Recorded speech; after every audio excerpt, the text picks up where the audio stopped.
Assalamu alaikum student of class 3. I am your teacher from Nexus schooling system. Today we learn mathematics book of class 3. Now open your mathematics book and open index. Last time हमने unit 2 का number operation पढ़ा था addition तक page number 30 तक। आज हम पढ़ेंगे subtraction page number 31। अपने बुक का पेज नंबर 31 ओपन करेंगे आप। पेज नंबर 31 पर आपको नज़र आ रहा है सब्ट्रैक्शन। आपको पता है सब्ट्रैक्शन क्या होता है? किसी वैल्यू से एक वैल्यू से दूसरी वैल्यू को काटना सब्ट्रैक्शन कहलाता है, माइनस कहलाता है। सबसे पहले आपकी एक्सरसाइज है, क्वेश्चन नंबर 1 है subtract 13 from each of the following. यहाँ आपको कहा गया है आपके पास जितने भी डिजिट्स आपको दिए हुए हैं इनमें से आपको माइनस करना है 13 को। फॉर एग्ज़ाम्पल पहले आप 48 लिखेंगे। 48 लिखने के बाद आप नीचे लिखेंगे 13। पहले आपने लिखा 48, उसके बाद आपने यहाँ लिख दिया 13। आप माइनस करेंगे। आपको पता है हम जब भी एडिशन सब्ट्रैक्शन मल्टीप्लिकेशन करना स्टार्ट करते हैं तो यूनिट की तरफ से करते हैं। तो पहले हम 8 में से 3 को माइनस करेंगे तो हमारे पास 5 आएगा। उसके बाद हम 4 में से 1 को माइनस करेंगे तो हमारे पास 3 आएगा। जितनी वैल्यूज़ यहाँ आपके पास दी हुई हैं आपको इन सब में से आपको 13 को माइनस करना है। इसी तरीके से आपका क्वेश्चन नंबर 2 है subtract 21 from each of the following. अब बोला गया है कि ये जितने डिजिट्स आपको दिए हुए हैं आपको माइनस करना है इनमें से 21। जिस तरीके से आपको मैंने ये क्वेश्चन करके दिखाया है सेम एज ये क्वेश्चन भी ऐसे ही होगा। पहले आप 42 लिखेंगे, उसके नीचे 21 लिखेंगे, फिर माइनस का साइन लगा के इनको माइनस करेंगे। उसके बाद क्वेश्चन नंबर 3 पर आपके पास है subtract 100 from each of the following. इनमें से आपको 100 को माइनस करना है। सबसे पहले वैल्यू आपके पास है 345। आप ऊपर लिखेंगे 345, नीचे आप लिखेंगे 100 और इनको माइनस करना स्टार्ट कर देंगे। एक क्वेश्चन मैंने आपको सॉल्व करके दिखा दिया है, बाकी क्वेश्चन आपने खुद से सॉल्व करने हैं। जो वैल्यू आपको दी हुई है ये माइनस आप करेंगे इस वैल्यू से। आपके पास यहाँ 344 है तो आप 102 को माइनस करेंगे इसमें से। उसके बाद यहाँ आपके पास 134 है तो आप 765 को माइनस करेंगे 134 से। इसी तरीके से ये सारे क्वेश्चन होंगे। इन क्वेश्चंस में आपको सिर्फ और सिर्फ माइनस करना है, काटना है नंबर्स को।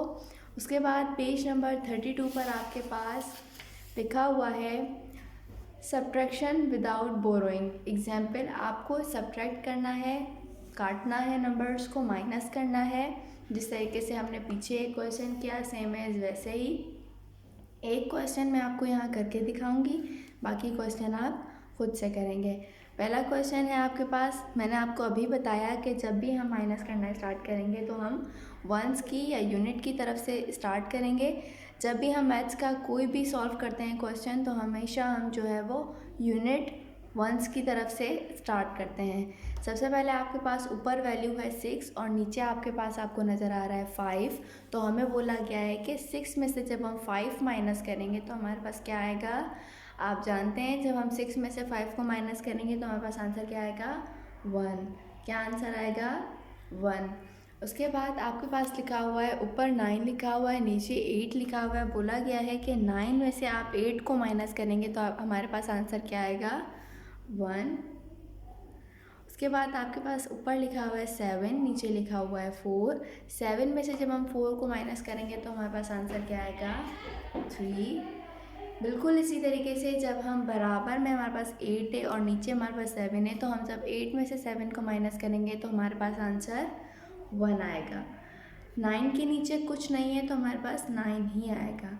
वैल्यूज़ को हमने सही तरीके से माइनस करना है। सही तरीके से अगर हमने एक भी क्वेश्चन हमारा आगे पीछे हमने कर दिया तो हमारे पास आंसर गलत आ जाएगा। वैल्यूज़ का सही से ख्याल रखते हुए हमने सॉल्व करना है। जिस वैल्यू के नीचे कुछ भी नहीं होगा वो वैल्यू हम नीचे उतार देंगे। इसी तरीके से ये सारे क्वेश्चन आपने खुद से सॉल्व करने हैं। जिस तरीके से मैंने आपको एक क्वेश्चन सॉल्व करके दिखाया है उसी तरीके से ये क्वेश्चन आप खुद से सॉल्व करेंगे। उसके बाद पेज नंबर 33 पर आपके पास दिया हुआ है सब्ट्रैक्शन विद बोरोइंग। सब्ट्रैक्ट करना है, इसमें हम बोरो लेंगे। क्यों लेंगे? क्योंकि हमारे पास कहीं कहीं ऐसी वैल्यूज़ आ जाती हैं, ऊपर हमारे पास छोटी वैल्यू होती है और नीचे जो है वो हमारे पास बड़ी वैल्यू होती है। तो हमारे लिए ये बहुत डिफ़िकल्ट हो जाता है कि हम इसको माइनस कैसे करें। तो हम इसको माइनस इस तरीके से करेंगे, जब हमारे पास ऊपर छोटी वैल्यू होगी और नीचे हमारे पास बड़ी वैल्यू होगी तो हम बराबर वाली वैल्यू से बोरो लेंगे। एक बोरो लेने के बाद हम माइनस करेंगे। अब आपके पास एक क्वेश्चन ऐसा है, यहाँ आपके पास ऊपर 2 लिखा हुआ है और नीचे 5 लिखा हुआ है, तो क्या आप 2 में से 4 को माइनस कर सकते हैं? नहीं कर सकते, क्योंकि 2 जो है वो छोटी वैल्यू है और 4 जो है वो बड़ी वैल्यू है। तो ये सॉल्व करने के लिए हम क्या करेंगे? बराबर से बोरो लेंगे। 8 से जो है हमने 1 बोरो 2 को दे दिया, ये क्या बन गया? 12 बन गया। और 8 ने जब अपनी एक बोरो से दे दी तो 8 क्या बन गया? 7 बन गया। अब आप देखेंगे कि 12 में से जब हम 4 माइनस करेंगे तो हमारे पास आंसर आएगा 8। और यहाँ जब हमने 1 बोरो उसे दे दी तो 7 में से जब हमने 5 माइनस किए तो हमारे पास आंसर क्या आएगा? 2। उसके बाद 7 में से जब हमने 6 माइनस किए तो हमारे पास आंसर 1 आएगा। 8 में से 4 माइनस करेंगे, हमारे पास 4 आएगा। 2 के नीचे कुछ नहीं है तो 2 एज इट इज़ हम उतार देंगे। ठीक है, इसी तरीके से ये क्वेश्चन भी आप ऐसे ही सॉल्व करेंगे जिस तरीके से मैंने आपको एक करके दिखाया है। बाकी क्वेश्चंस भी आप बराबर से बोरो लेके बिल्कुल ध्यान से करेंगे। उसके बाद पेज नंबर 34 पर आपके पास है वर्ड्स प्रॉब्लम। एग्जाम्पल है आपके पास, the monthly income of mister Salim and mister Mahmood are ₹6,760 and ₹5,970 respectively. What is the difference between their income? बोला गया है कि मिस्टर सलीम की जो है इनकम हमारे पास कितनी है? 6,760 और मिस्टर महमूद की क्या है? 5,970। बोला गया है इन दोनों की इनकम में क्या डिफरेंस है। डिफरेंस मालूम करने के लिए हम पहले मिस्टर सलीम की इनकम लिखेंगे, जो ज़्यादा होगी पहले वो लिखेंगे, फिर उसके बाद मिस्टर महमूद की लिखेंगे। माइनस करने के बाद हमें आंसर मिल जाएगा कि इन दोनों की सैलरी में कितना डिफरेंस है। मतलब मिस्टर सलीम की 790 ज़्यादा है मिस्टर महमूद से। इसी तरीके से आपके पास दूसरा क्वेश्चन है, there are 756 student in a school, 347 of them are boys, how many are girls?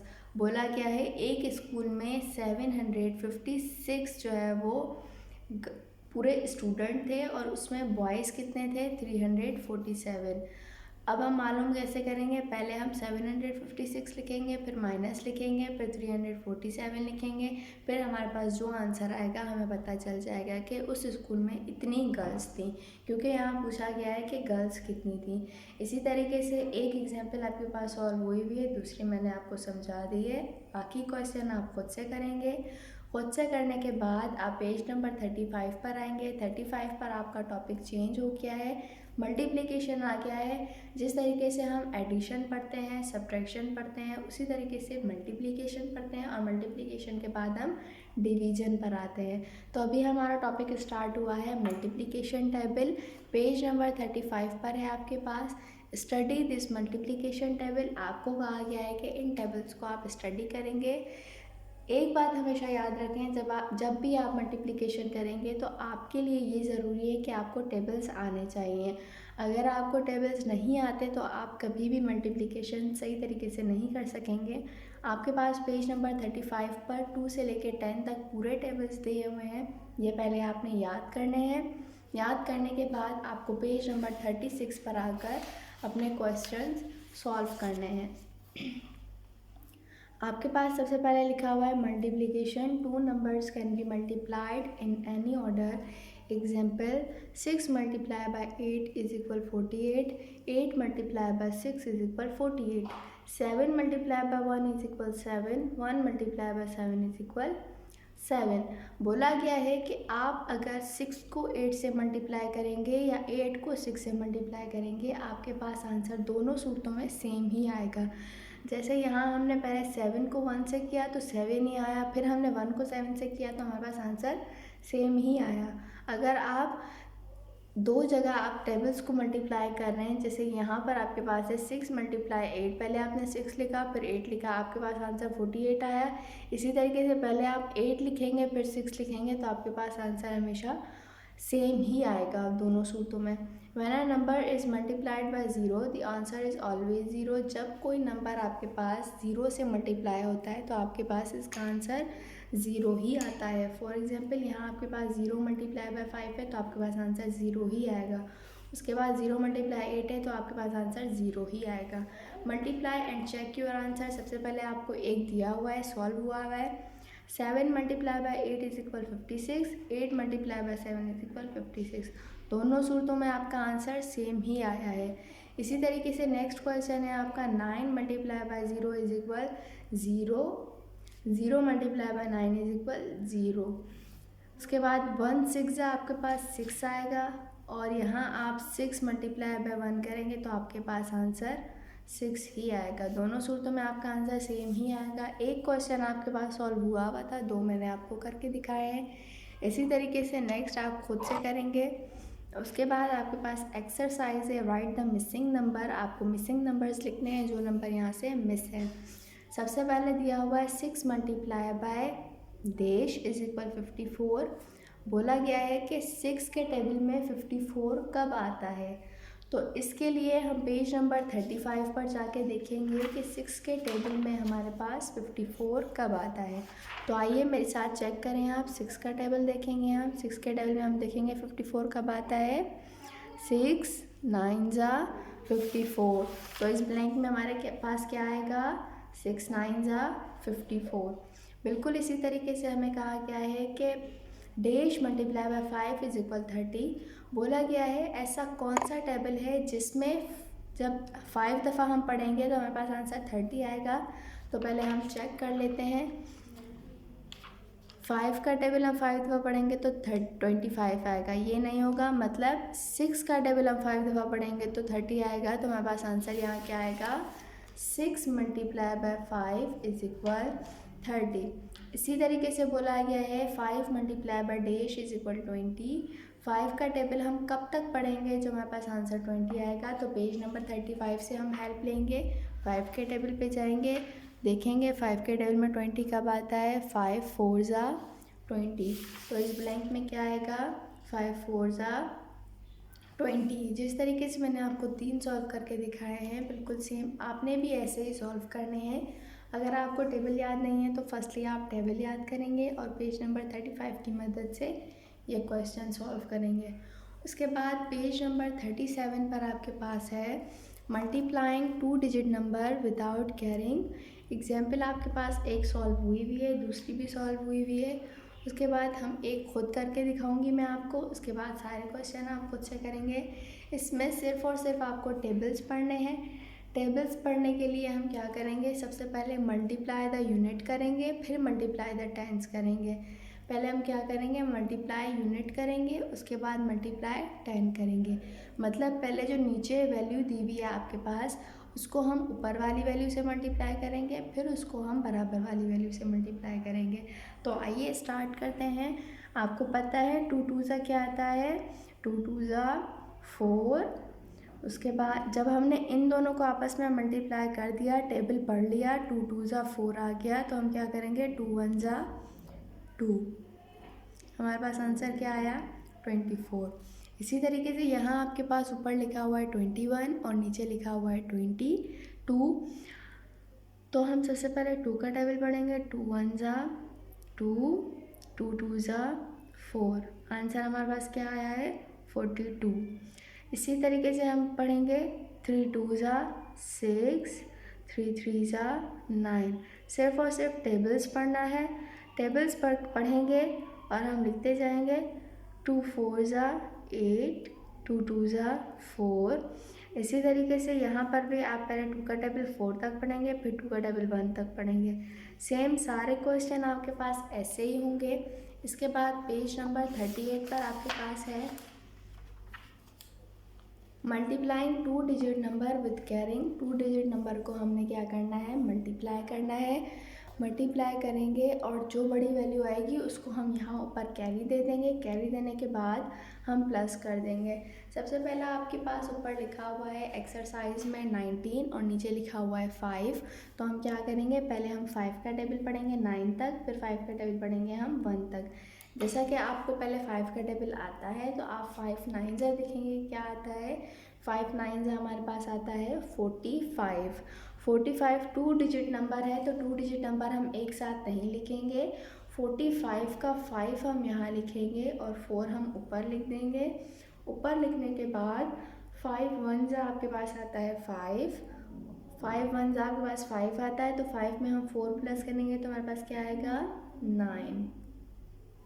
इसी तरीके से नेक्स्ट क्वेश्चन है आपका 3 4 आपके पास 12 आता है तो 2 डिजिट नंबर हम एक साथ नहीं लिखेंगे। 12 का 1 हम ऊपर कैरी देंगे और 2 यहाँ लिखेंगे। 2 यहाँ लिखा और 1 ऊपर हमने कैरी दे दिया।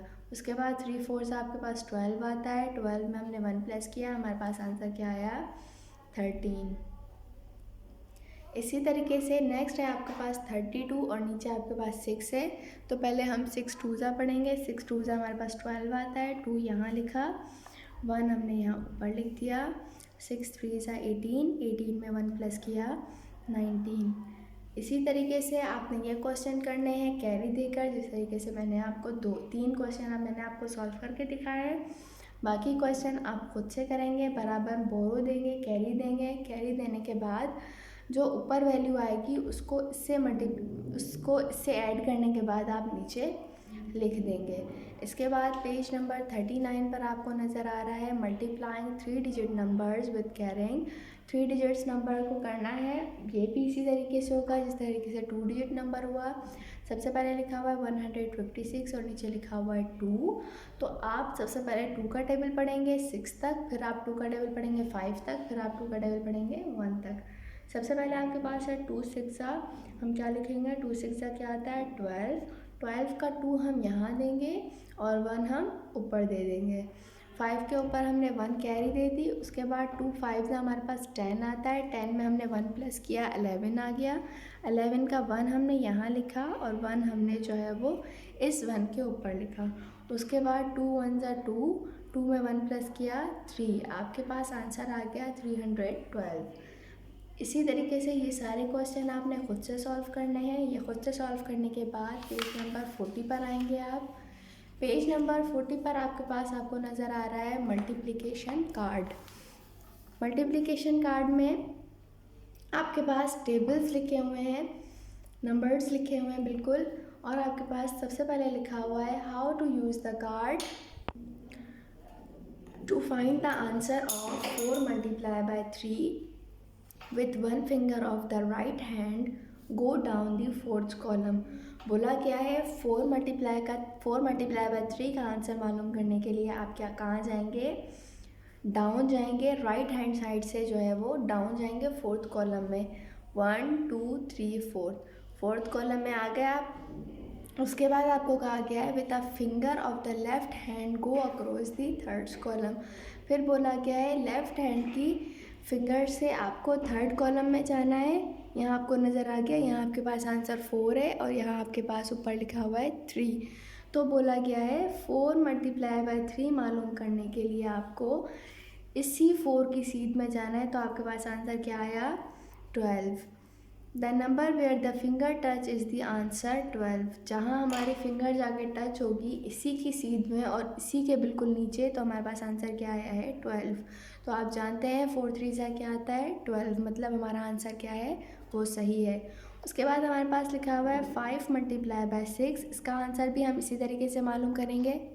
राइट हैंड साइड से हम क्या है इस रो में आएंगे 1 2 3 4 5 में रुके राइट हैंड साइड से, और वहाँ से हम कॉलम में जो है वो 6 पर जाएंगे। 1 2 3 4 5 6 पर आ गए। तो इसी की सीध में हम देखेंगे नीचे 5 6 क्या आता है 5 6 30। आंसर सही है, 5 6 क्या आता है 30। तो हम यहाँ क्या लिखेंगे 30। इसी तरीके से हम नेक्स्ट क्वेश्चन करेंगे। 7 मल्टीप्लाई बाय 3 दिया हुआ, यहाँ से हम 7 पे जाएंगे राइट हैंड साइड से और यहाँ से हम 3 पे जाएंगे। 7 3 ज़ा, फिर इसी की सीध में हम यहाँ से हम नीचे आएंगे और यहाँ से हम यहाँ जाएंगे और यहाँ हमारे पास आंसर क्या आया है 7 3 ज़ा 21। ये क्वेश्चन आपने खुद से करना है, बहुत इंटरेस्टिंग क्वेश्चन है मल्टीप्लिकेशन काट के, जिस तरीके से मैंने आपको समझाया है बिल्कुल वैसे ही। उसके बाद आपके पास लिखा हुआ है revise all the multiplication table from 2 to 10। जो आपके पास ये रिवाइज करने का कहा गया है लास्ट में बिल्कुल, इसमें आपने क्या करना है, ये आपका होम असाइनमेंट है। आपने 2 से लेकर 10 तक पूरे टेबल्स लिखने हैं, 2 से लेकर 10 तक टेबल्स भी लिखने हैं और आपने याद भी करना है ताकि आपको मल्टीप्लिकेशन करने में आसानी हो। उसके बाद पेज नंबर 41 पर आपके पास दिए हुए हैं वर्ड्स प्रॉब्लम, मल्टीप्लिकेशन के वर्ड्स प्रॉब्लम दिए हुए हैं। जिस तरीके से हमने एडिशन के वर्ड्स प्रॉब्लम किए, हमने सब्ट्रैक्शन के वर्ड्स प्रॉब्लम किए, इसी तरीके से हमारे पास यहाँ मल्टीप्लिकेशन के वर्ड्स प्रॉब्लम दिए हुए हैं। सबसे पहला वर्ड प्रॉब्लम एग्जाम्पल है आपके पास, the cost of 1 pen is ₹18। बोला गया है एक पेन की कॉस्ट जो है वो ₹18 थी। What is the cost of 9 pens. बोला गया है कि जब एक पेन की कॉस्ट हमारे पास 18 थी तो 9 पेन्स की हमारे पास कॉस्ट कितनी होगी। तो 1 पेन कॉस्ट हमारे पास कितनी है ₹18 और 9 पेन्स हमने ख़रीदनी है तो हमने 9 नीचे लिखना है। हम 9 को पहले 8 से 9 का टेबल हम 8 तक पढ़ेंगे, फिर 9 का टेबल हम 1 तक पढ़ेंगे तो हमारे पास आंसर आ गया 162। इसी तरीके से एग्जाम्पल नंबर 2 है आपके पास, there are 100 match stick in a match box, how many match sticks are there in 8 boxes. बोला गया है जब देयर आर 100 मैच स्टिक, जब एक बॉक्स में 100 मैच स्टिक्स थी तो 8 बॉक्सेस में कितनी मैच स्टिक्स होंगी। तो 8 को हम 100 से मल्टीप्लाई करेंगे और हमें आंसर मिल जाएगा। ये भी आपके पास क्वेश्चन 1 2 3 4 5 6 7 8 बिल्कुल इन्हीं एग्जाम्पल्स की तरह होंगे। मल्टीप्लिकेशन का हमने काम करना है, मल्टीप्लिकेशन पढ़ के, टेबल्स को पढ़ के इनको भी हमने इसी तरीके से सॉल्व करना है। पेज नंबर 42 तक आपका जो है वो होम असाइनमेंट है। पहले तो आप यहाँ होम असाइनमेंट में टेबल्स लिखेंगे, उसके बाद जो आपका बुक वर्क है आप वो करेंगे और ये जो आपके पास एक्सरसाइज दी हुई है वर्ड्स प्रॉब्लम की, ये भी आपने करनी है अपनी होम असाइनमेंट में। आपका पेज नंबर 42 तक आज के लेक्चर इतना ही है, पेज नंबर 42 तक। नेक्स्ट लेक्चर में जो है वो हम पेज नंबर 43 से डिवीज़न स्टार्ट करेंगे। Thank you so much.